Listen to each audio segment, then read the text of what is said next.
This conference will And now be recorded. yes, okay. So Friday we were talking about let's say the VPN concept. So firstly, we were talking about VNet to VNet peering. We understood how to peer two networks and what will happen if you peer two networks and everything. And then I said, okay, fine, this is the video that we need to, let's say, start practicing about. And there's something called VPN. And the reason that I gave you on a Friday is because it takes some time to go ahead and, let's say, implement the same thing out there. It'll take some time to create it. It'll at least take you 20-25 minutes of time to create the gateway itself.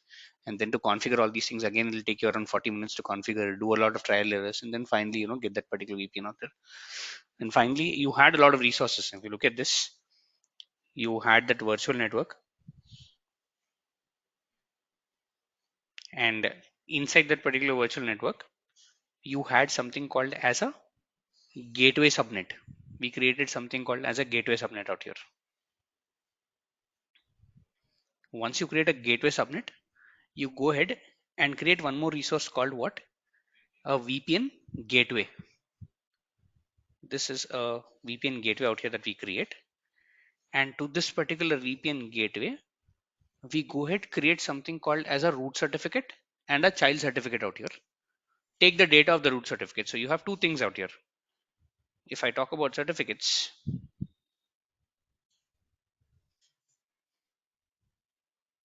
we have something known as a root certificate, and all the root certificate data is put inside this particular VPN out here. And then for all your clients, meaning whoever is your user or whoever is your employee, you can go ahead install the child certificate in their local machines. This is what your IT team does before they go ahead and give that particular laptop to you. This is what your IT team really does out here. It goes and does all that particular child certificate and also installs something called as VPN software inside your machine and configures the VPN software, of course. So when you have a VPN out here inside your local laptop,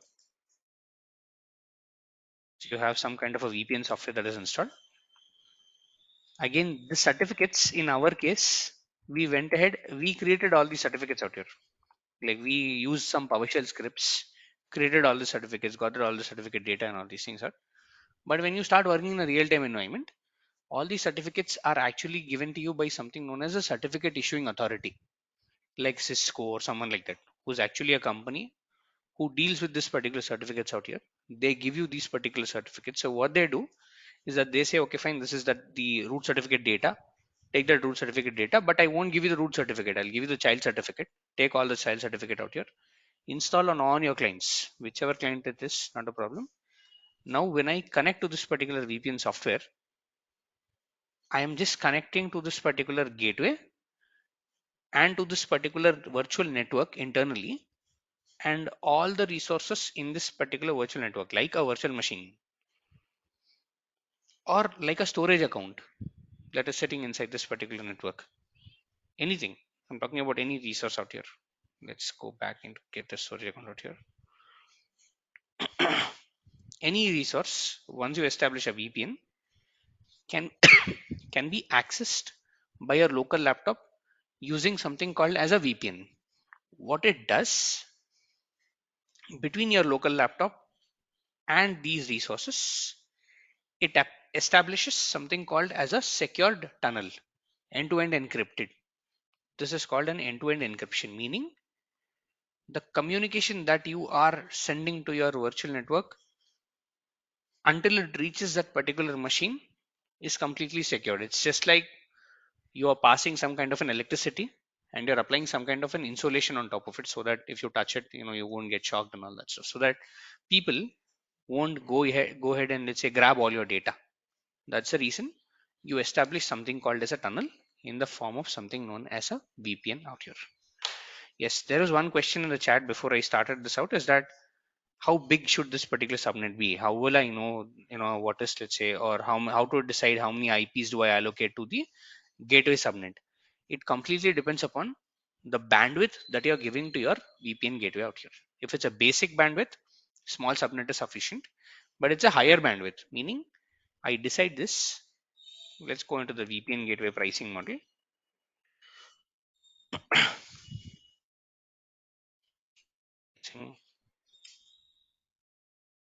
And if you look at the gateway pricing out here, it's international rupees.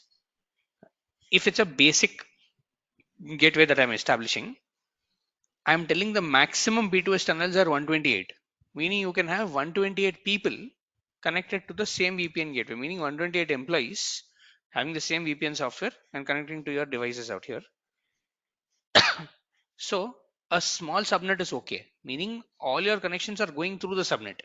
So it now depends on how big or how small your subnet is. But if you look at, let's say, something like VPN Gateway 5, it is costing you about 291 rupees, meaning almost 300 rupees per an hour, which is very high. If you calculate it for 24 hours, imagine what is the cost. If you calculate it per a month, imagine what is the cost that you incur with this. It's actually very high because maximum you have what, 10,000 people in a given second connecting to your gateway. After that also you can go ahead and, let's say, establish connections. In this case, if your if your bandwidth is high, just here your bandwidth is about 10 gbps, meaning your intranet. I'm not talking about the internet, I'm talking about the intranet the organization is giving you. This is super high, meaning if you just download a file, it'll just take like microseconds to download this particular file out here. If this needs to happen, your subnet should also be big enough to support all these things out here. You cannot say I'll go for a VPN gateway 5 with, let's say, a subnet called 29, three addresses. No, you need to have multiple addresses out here. Also, there is something called a border gateway protocol. There is something called active connections when you create this particular thing, which means that there will be two VPN gateways that are, let's say, coming to help you out at the same time. Because if this gateway is down, there'll be another gateway which is helping you to go ahead and establish your connections out here. So a couple of concepts out here. All those things together decide what is, let's say, the size of your subnet. Again, this is something that we don't decide. This is decided. This is decided by an Azure architect. This is by the Azure architecture. They tell you how big or how small the, let's say, subnet is. Again, as a DevOps engineer, we don't perform this. We don't really go ahead and, let's say, perform all these things as a DevOps engineer. But if you are aiming for an administrator role, then yes, all this is your job. Yes. Any more questions here? Anyone? Any questions still here? Anyone? Any questions? Again, if you haven't practiced that particular lecture, then what I'm talking about will completely be Greek and Latin to you. So you have to, let's say, look at that particular lecture, understand what this is, and only then you'll be able to understand this particular slide. Yes, guys. Anyone? Any questions still here?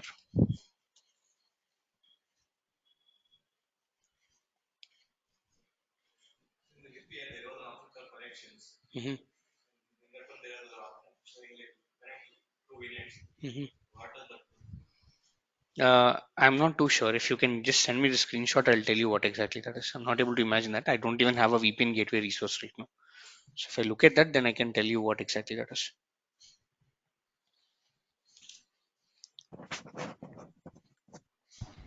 Hi, Yes, Karan. go please. Yeah, this VPN gateway only useful for employees like outside users, customers also. No, mostly for employees only, meaning mostly for employees. But let's say that the company which has the VPN gateway is called Microsoft. You are a vendor to Microsoft. You are working for a project in Microsoft. You are a vendor to Microsoft. Even you need access to this particular network, then that particular VPN software is installed on your machine as well. So it just depends on what is the use case scenario here. Why do you want to, let's say, go and establish a gateway out here? Gateway here is just to give, or gateway just acts like an incoming connection to all the users who needs access to these resources that are in a secured network. It can be an external employee, it can be a vendor, it can be, anyone else out there who needs to consume this particular data, or he needs to, let's say, access this particular, let's say, websites and access this particular machines, storage accounts and everything that are sitting behind a, let's say, a virtual network out here. So it can be not only employees, it can be anyone out here who needs access there.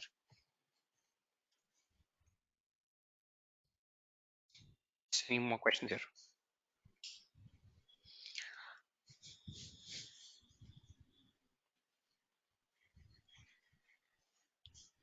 Anyone? Any more questions still here? Okay, so far this is what we've been doing.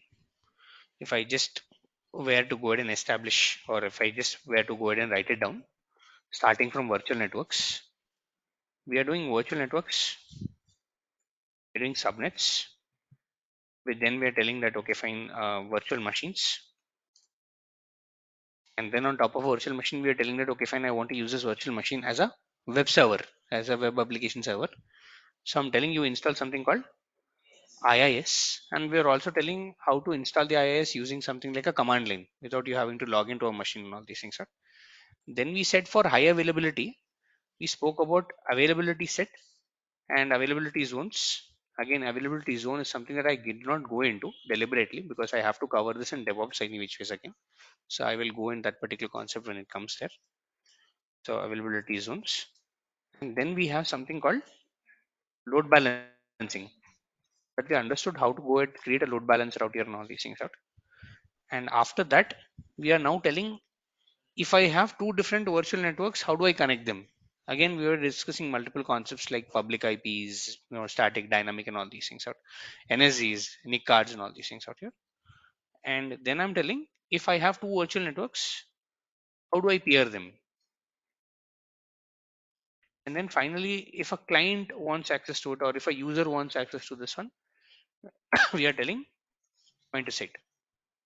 These are all the services that we discussed till now, and all these services till here that you discussed can be broadly classified as something called as infrastructure as a service. The model in which we are acting or the model that we are creating are called infrastructure as services, IaaS. Normally, when you work with any cloud provider, there are three different models that you talk about: IaaS, PaaS, and SaaS. Infrastructure as a service, platform as a service, software as a service. Now, normally, if you look at any other class out here, they start with what is infrastructure as a service. They tell you this is infrastructure as a service. This is how it is. The reason that I do not tell you what infrastructure as a service is that you don't understand what a subnet or all these things out. You cannot understand what infrastructure as a service really is. Meaning, let's compare this with a very basic example. If I talk about IaaS and all these things out, let's compare it with a very basic example out here in the real time, let's say, scenario. Is that you go to, let's say, a real estate property dealer and you tell that you know what, I want a house. The first question the dealer will ask you is that do you want a fully furnished house, do you want a semi furnished house, or do you just want four walls? I'll give you this out, whatever you want, you do with it. If you say I just want the four walls, then he'll say okay fine, the price is X. If you say you want a semi furnished, the price will become 2X. If you say you want a fully furnished, the price will become 4X or something like that. Meaning, as and when you go for customization, the real estate broker, whoever is, let's say, selling the flat to you, he'll increase the price out there. Same thing when you come to a cloud provider. You now tell that you know what, Azure. You go to Azure. You say you know what, Azure. I have a subscription. I have a tenant. I'm paying for this one. Now I want to create my own website. I want to host my website in the cloud. Azure tells great. Tell me what kind of a hosting model you want. Is it IaaS? Is it PaaS? Or is it something like a SaaS model that you want? Now I ask Azure that you know what is the difference between all these things? Azure tells you that in an infrastructure as a service model, I will give you the infrastructure or I will rent the infrastructure to you. Meaning, imagine a virtual machine. When you created a virtual machine, all Microsoft is doing is going ahead and giving the underlying infrastructure, which is RAM, hard drive, and all these things out. On top of which, Microsoft is telling, do you want some kind of an operating system or something like that? So let's put this in words. Let's put all these words in diagrams. Let's I'm not sure how to, let's just fill this out. Yes. So let's talk about this model out here. Infrastructure as a service. Now, when I go to Microsoft and I say, you know what, I want to host my own website, Microsoft is telling me, okay, fine, I will definitely help you, but tell me what kind of a service you need. And Microsoft is telling, okay, fine, in an infrastructure as a service model, I will give you the underlying infrastructure, which is all these things like RAM, hard drive, and a couple of things like memory and all these things out here. But you will have to maintain something called as the operating system. Operating system I'll install and give it to you, but whatever updates that are there for the operating system, whatever updates that are there on the softwares that you install on the operating system, like I installed a software called IIS. Even IIS has a version. This version needs to be maintained by you as a user. Microsoft will only and only take the responsibility of this infrastructure layer. We call this as an infrastructure layer. This between layer, we call this as a runtime layer, meaning operating systems and all the softwares that can be installed with your operating system. For example, you create this for an organization, you create something like, or you go ahead and let's say install something called as let's say antivirus softwares, Google Chrome, you install all these things out. All these things are now to be maintained by you as a user. This is your responsibility only. This is you who's installed it. Microsoft, I did not install it. Same like this. If you go to a real estate broker and say, you know what, I just need a simple four walls, whatever is happening to that particular four walls, this is my responsibility. If the wall is cracked, I'll let's say repair it out for you. But let's say you put a furniture on top of that wall, furniture has an issue. Will the real estate broker let's say help you out? No. Whoever is the furniture provider, they'll go ahead and let's say do that. Or if you went ahead created your own furnitures and all that stuff, you will have to let's say do that repairs and all these things out. But yes, this is a cheaper option, meaning this is let's say an affordable option out here in the cloud. And on top of this particular layer, when I say this is a layer, on top of this layer, you will have something called as an application layer, the app layer, meaning all the code that you put in here, like let's say HTML or .NET, Java, whatever it is, all the code layer or all the application layer that you put in here sits in the layer 3. Layer 1 is infra, layer 2 is the runtime, layer 3 is the app layer. All these things together will give you infrastructure as a service, but in this case, Microsoft will only and only will take care of the bottom layer, which is the RAM hard drive. Meaning, in case in the data center, if the RAM is bad, Microsoft will go ahead and just fix that. If they need to update the hard drive, Microsoft will go ahead and update that particular hard drive. Hypervisor is something that Microsoft really controls. But the operating system, the IIS that you install, the applications that you put in, all these is not my headache. If you go to Microsoft will simply tell you that, okay, fine, you know what, your contract that you signed is for infrastructure as a service. So I will not really provide support to this one. This is something that you will have to take care of. So you can go for this particular model, meaning virtual machines and all these things out, and install IIS on top of the virtual machines and etc. If you have a team which understands all these things out, if you have a team that you already have, they know all these things, so you can go there and you can tell the team that you know what, this is what I have and all these things. And even if you go ahead and look at IaaS versus PaaS diagrams, let's say IaaS versus PaaS,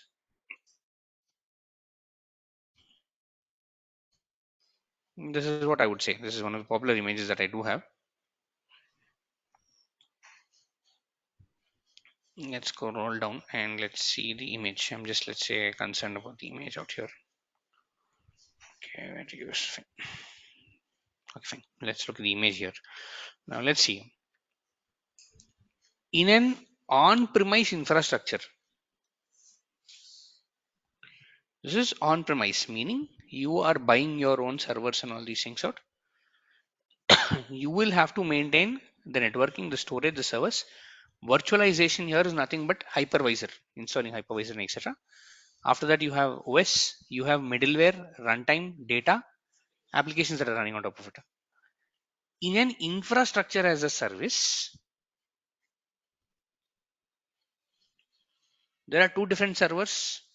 The routers between the servers is something that I'm not taking care of. This is something that Microsoft is taking care of. Underlying storage, meaning hard drive and all these things, Microsoft is taking care of this. Servers, do you buy a server? No, I don't have to buy the server. Virtualization, do you install the hypervisor? No.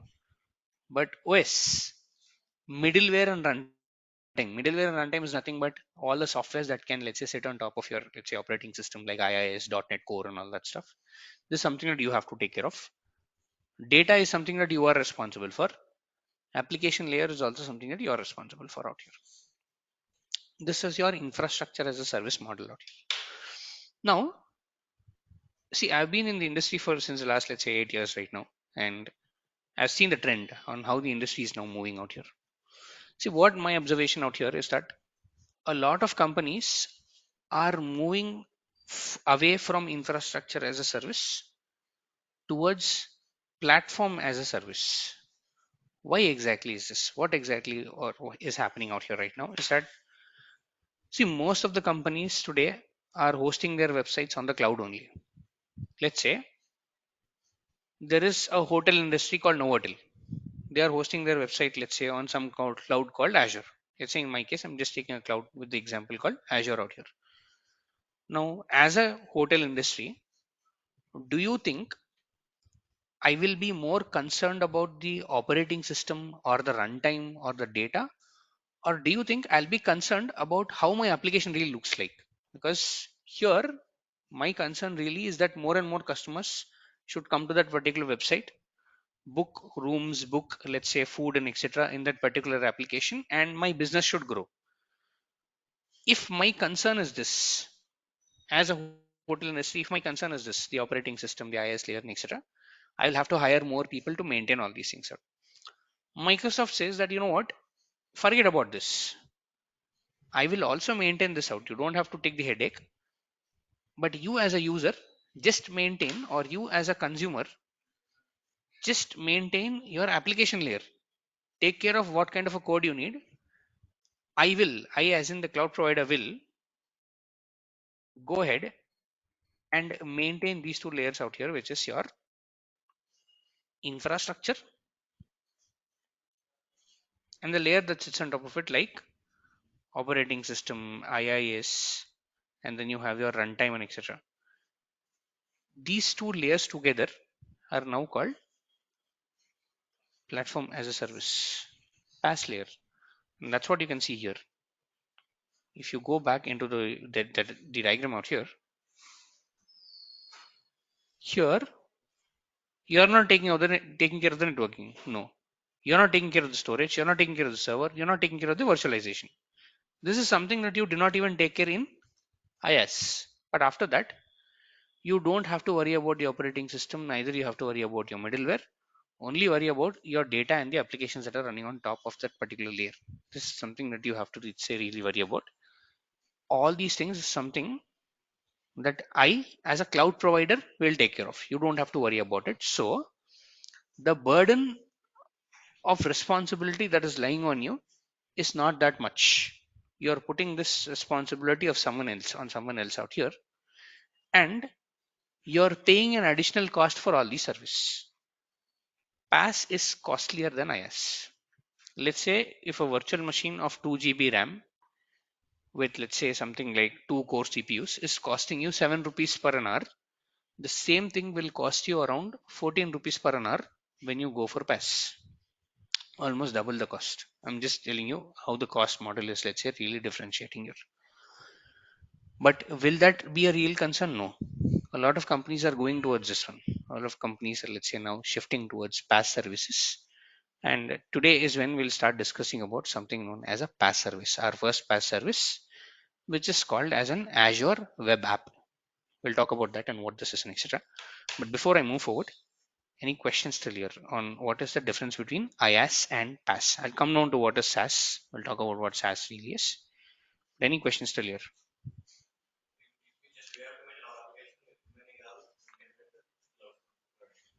I'm sorry, can you come again, please? Correct. We will have to maintain our application, meaning the application layer. The top layer is something that you maintain, Remaining everything will be maintained by the cloud provider. You will still have to maintain your code. And also there are a couple of components like data tier, availability. All these things is something that you have to, let's say, take care of. But mostly the underlying infrastructure and everything is taken care by the cloud provider as such. Okay. Could you please share us the interview questions for Azure admin role, IaaS? I've already shared that in a particular class out here. Again, I won't be sharing it again and again. Please bookmark it. I've shared all the interview questions already. If you're not bookmarking it, not sharing it out, I won't be able to share it again and again out there. But yes, I'll go ahead and give this out. It's in the same link where I given you the storage accounts. Just let's say shift that particular link out here. You will also get those particular questions out there.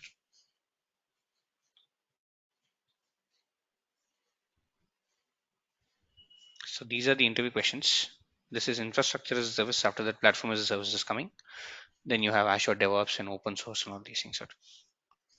Again, I'm sharing this link once again. Please bookmark it out and send it across in the WhatsApp group. If you're not getting in the WhatsApp group, let me know. I'll go ahead and personally share this out. I'll help you all share this out here. But please make sure to bookmark this. Yes. Any more questions here? So, Good, please. so in PaaS service, application and data is under our own, right? Correct. So the data protection means the it's under the storage only, right? Where we No, can store the data. no. This is a different thing. Storage here just means that they are giving you an empty storage disk. They are maintaining the empty storage disk. As a cloud provider, I go ahead and maintain the storage disk out here. You can put your data on top of that particular storage disk. The availability of this one is going to be the cloud provider's responsibility. That storage is not useful to user or any other person. No, this is the underlying storage, meaning this is the backend disk. You are not going ahead and let's say installing softwares or maintaining this particular disk. But the data that you put on this disk is your responsibility, is what the cloud provider is telling.